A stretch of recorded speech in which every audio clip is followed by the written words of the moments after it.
تو اس کے بعد ہم پروٹین کا انٹیک کرتے ہیں تاکہ جو ہماری کچھ جو انرجی ویسٹ ہوئی ہے وہ ہمیں انرجی واپس آ جائے، ہماری ریکوری ہو جائے۔ تو ریکوری پروسیس کے اندر بھی پروٹین کا انٹیک جو ہے وہ بڑا ہی امپورٹنٹ اور وائٹل رول ہوتا ہے۔ چوتھا اہم اور امپورٹنٹ رول، جیسا کہ ہم نے پہلے بات کر چکے ہیں کہ ہمیں جو ہے وہ انرجی پرووائڈر ہے، ہماری باڈی کو جو ہے وہ انرجی پرووائڈ کرتا ہے۔ تو یہ 3-4 فنکشنز ہیں جو ہماری باڈی کے ساتھ جو ہے وہ پروٹینز کرتے ہیں۔ اس کے بعد ہمارے پاس آ جاتے ہیں اس کی ٹائپس۔ ہمارے پاس جو پروٹینز ہوتے ہیں ان کی بیسیکلی 2 ٹائپس ہوتی ہیں۔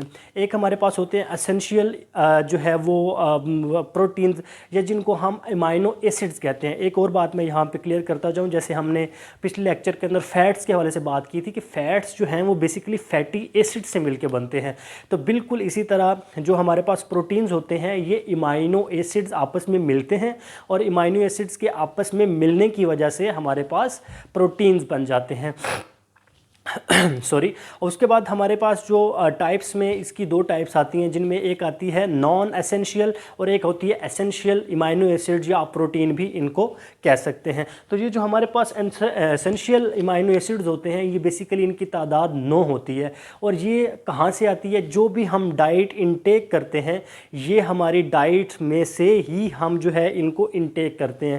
مثال کے طور پہ ہم نے دودھ پیا، ہم نے کوئی دال کھائی، ہم نے کوئی گوشت کھایا، تو ان تمام چیزوں سے کیا ہوگا کہ ہم انٹیک کر رہے ہیں کن کو؟ اسینشیل امائنو ایسڈز کو۔ اس کے بعد ہمارے پاس جو دوسری اس کی ٹائپ ہوتی ہے اس کو ہم کہتے ہیں non essential amino acids. Non essential جو امائنو ایسڈز ہوتے ہیں یہ ہم خوراک سے حاصل نہیں کرتے، یہ ہماری باڈی اٹ سیلف جو ہے وہ خود سے جنریٹ کرتی ہے۔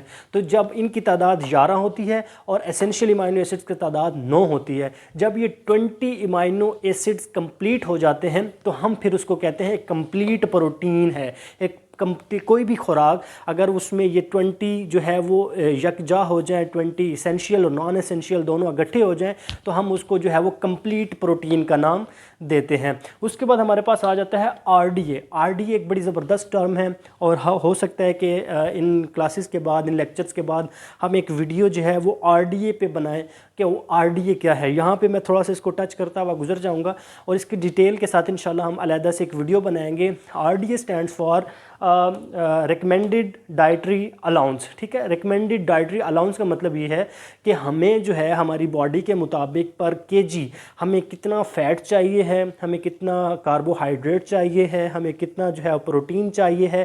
تو یہ سارا جو ہے باقاعدہ ہم ایک چارٹ کی شکل میں، یا ہم اس کو پریزنٹیشن کی شکل میں انشاءاللہ تعالیٰ آنے والے لیکچرز کے اندر ہم کریں گے۔ یہاں پہ میں تھوڑا سا جو ہے وہ صرف ایک اس کو ٹچ کرتے ہوئے گزروں گا، کیونکہ ہم ڈیٹیل پہ اس میں انشاءاللہ ایک اور ویڈیو جو ہے وہ بنائیں گے تاکہ آپ کے جو ہے مزید کانسیپٹ، تو یہ بڑی امپورٹنٹ ٹرم ہے۔ جب بھی آپ نیوٹریشن پڑھیں تو اکثر بیشتر جو ہے وہ آپ سے نیوٹریشنلسٹ یا کہیں بھی آپ ٹیسٹ یا انٹرویو دینے جائیں تو یہ ٹرم جو ہے یہ آپ سے پوچھی جاتی ہے کہ what is R D A? R D A of carbohydrate, R D A of fats, R D A of protein. تو انشاءاللہ اس پہ ہم جو ہے وہ علیحدہ سے ایک جو ہے ویڈیو ریکارڈ کریں گے اور آپ کے ساتھ انشاءاللہ تعالیٰ شیئر کریں گے۔ تو are D A of protein جو ہے ایک اڈلٹ مین، ایک اڈلٹ ہیلدی مین جو ہے اس کے لیے جو ریکمینڈڈ ہے وہ 1.2 سے لے کے 1.5 پر کے جی اس کی جو ہے وہ گرام پر کے جی، ٹھیک ہے، اس کی باڈی کے جو ویٹ ہوگا پر کے جی کے حساب سے اس نے جو ہے وہ انٹیک کرنا ہے پروٹین 1.2 سے لے کے 1.5 گرام پر کے جی ویٹ کے حساب سے، ٹھیک ہے، اس سے زیادہ نہیں لے سکتے۔ اچھا ایک بات جو ہم سے غالباً سٹارٹنگ میں سکپ ہو گئی کہ جیسے ہم نے پڑھا کہ 55 تو 65 تک ہمیں کاربوہائیڈریٹ چاہیے ہوتی ہے، ہمارے اگر 100% پہ ہم اس کو ڈیوائڈ کر دیں اپنی ڈائٹ کو، 20 to 25% فیٹ چاہیے ہوتی ہے، تو اس کی کتنی مقدار چاہیے ہوتی ہے؟ اس کی جو ہے ہمیں ایک اڈلٹ ہم بات کریں تو ہمیں 10 to 15% جو ہے پروٹین ہم لے سکتے ہیں، اس سے زیادہ ہم پروٹین جو ہے وہ انٹیک نہیں کر سکتے، ٹھیک ہے۔ اس کی بنیادی وجہ یہ ہے کہ اس میں جو ہے ہماری باڈی بہت زیادہ اگر بلڈ اپ ہونا جو ہے وہ شروع ہو جائے گی، اور وقت سے پہلے اگر ہم زیادہ پروٹین کا استعمال کریں گے تو ہماری باڈی کے جو فنکشنز ہیں ان کی جو فنکشنالٹی ہوگی اس میں جو ہے وہ پرابلم کریٹ ہو سکتے ہیں۔ اس کے بعد ہمارے پاس اس میں جو ہے وہ ڈیفیشنسی کے حوالے سے بات کریں کہ اگر اس کی کمی ہو جائے پروٹینز کی تو ایک پرابلم ہوتی ہے جس کو ہم مرسمس کہتے ہیں۔ میں نیچے اسپیل اس کے جو ہے وہ ویڈیو میں دے دوں گا، مرسمس، اور دوسری ایک ہوتی ہے کویش-کور، غالباً اس طرح کا کچھ اس کی پروننسیشن ہے، وہ میں نیچے اسپیلنگ دے دوں گا، آپ اس سے جو ہے وہ نوٹ ڈاؤن کر لیجئے گا۔ تو یہ آج کے ہمارا جو لیکچر ہے میں اس کو سم اپ کرتا ہوں۔ سب سے پہلے ہم نے پروٹینز کے حوالے سے بات کی ہے کہ پروٹینز کیا ہوتے ہیں، پروٹینز کی جو ہے وہ اسٹرکچر کیا ہوتا ہے، پھر ہم نے اس کے فنکشنز کے حوالے سے بات کی ہے، پھر ہم نے اس کی ٹائپس کے حوالے سے بات کی ہے، اسینشیل کیا ہوتے ہیں، نان اسینشیل کیا ہوتے ہیں، کمپلیٹ پروٹینز کیا ہوتے ہیں، پھر ہم نے اس کے آر ڈی اے کے حوالے سے بات کی، اور ایٹ دی اینڈ ہم نے اس کی ڈیفیشنسی کے بارے میں بات کی ہے۔ تو امید کرتا ہوں کہ آپ کو یہ آج کا جو لیکچر ہے میرا یہ سمجھ آئی ہوگی اور آپ نے اس سے بہت کچھ سیکھا ہوگا۔